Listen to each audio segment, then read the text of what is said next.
Bonjour à toutes et à tous, je suis ravi de vous retrouver aujourd'hui pour parler bande dessinée. Vous l'avez peut-être vu passer dans la vidéo achat et réception. Aujourd'hui, je vais vous parler de Eva, chronique de l'inframonde.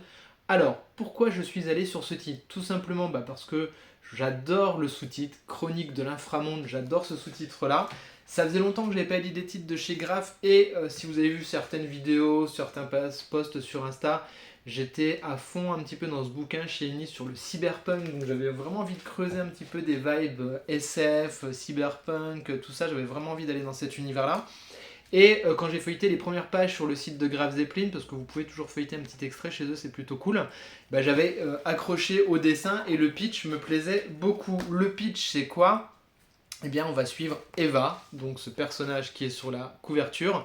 On est dans un monde post-apocalyptique, entre guillemets. Les habitants de la Terre se sont réfugiés sous terre, ils vivent sous plusieurs niveaux. Et Eva vit au 4e niveau, vraiment dans l'inframonde, vraiment tout en dessous. Je vous montre un petit peu la partie graphique. Et Eva, se pose des questions, comme souvent c'est le cas dans les récits de science-fiction. Comment finalement essayer de s'échapper de ce niveau 4 et remonter les niveaux pour aller voir ce qui se passe au-dessus et pourquoi pas à la surface. Voilà un petit peu le pitch de base qui m'avait fortement accroché et vous, vous doutez bien que ça ne va pas se passer comme elle le souhaite. Voilà, je vous en dévoile pas plus si jamais le titre vous intéresse. Alors je vous montre la partie graphique, on est comme ça sur des tons assez grisâtres, assez noirs, quasiment tout du long. Le dessin est assez gras, assez poisseux, qui rend super bien avec l'ambiance de science-fiction, de cyberpunk et de ce qu'on peut imaginer dans ce type de ville finalement très souterraine, très sale, vraiment des choses très dystopiques comme ça. C'est vraiment, ça fonctionne extrêmement bien avec l'imaginaire. Il y a des cases, je vais vous montrer plus tard, qui sont super belles. Vous voyez, il y a un vrai travail assez ouf sur le dessin. L'auteur, c'est Marco Turini, il fait tout, un dessin et scénario. Et c'est peut-être là que le bas blesse parce que les thématiques abordées sont super, mais elles sont beaucoup, beaucoup trop nombreuses. Le récit, vous le voyez, il est assez court, il fait 96 pages je pense, et il veut dire beaucoup trop de choses, ce qui est un petit peu dommage parce que pour le coup, on se perd, on a du mal à suivre un petit peu les différents protagonistes, on a du mal à suivre parfois un petit peu qui fait quoi et qui veut faire quoi. C'est un petit peu dommage parce que le titre est extrêmement riche et la partie graphique elle est absolument sublime. Franchement, il y a des passages qui sont dingos.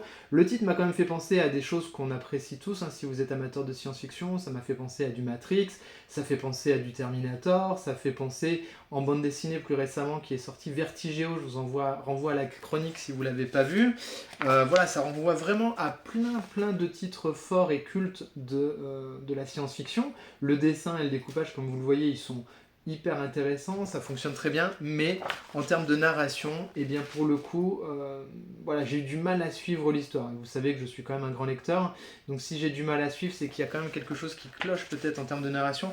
C'est vraiment dommage parce que le personnage principal avait vraiment de quoi être très charismatique, vraiment apporter quelque chose. S'il avait été traité un petit peu, ce personnage principal, un peu comme dans le Pirate Queen de chez Bliss, un personnage très fort, très badass, avec un côté réflexion, mais peut-être plus ciselé, un petit peu plus précis.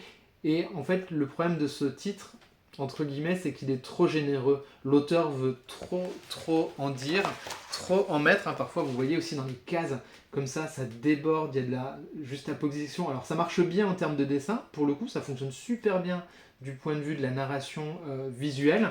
Par contre, en termes de narration pure sur l'écriture des persos, et là c'est un petit peu en dessous. Alors, je ne vous montre pas cette page là parce que il y a un petit peu de coquinerie, mais vous voyez, en termes de narration visuelle, c'est hyper efficace, c'est hyper varié, du coup on s'ennuie pas. C'est ce qui fait que je suis allé au bout du récit, parce que les thématiques abordées étaient vraiment intéressantes, parce que visuellement c'était vraiment très chouette, mais vous risquez peut-être comme moi d'être perdu à un moment donné dans les différents récits qui s'entrecroisent, les différents personnages. C'est vraiment ça. Le souci, c'est qu'il y a trop de persos qui finalement on comprend pas bien les enjeux de tout le monde. Et pourtant, il y a des choses très drôles, il y a des choses vraiment efficaces, il y a vraiment des grandes thématiques de SF qui sont abordées, qui sont très cool, avec beaucoup d'humour. Voilà, c'est un petit peu brouillon et c'est dommage parce que le titre aurait mérité peut-être un petit peu plus de lisibilité dans sa narration, mais je l'ai déjà dit 1000 fois. Pour le coup, si vous aimez la SF et que vous avez envie quand même de découvrir quelque chose d'un petit peu différent, je vous invite à lire peut-être les 4-5 premières pages pour voir si vous accrochez sur le site.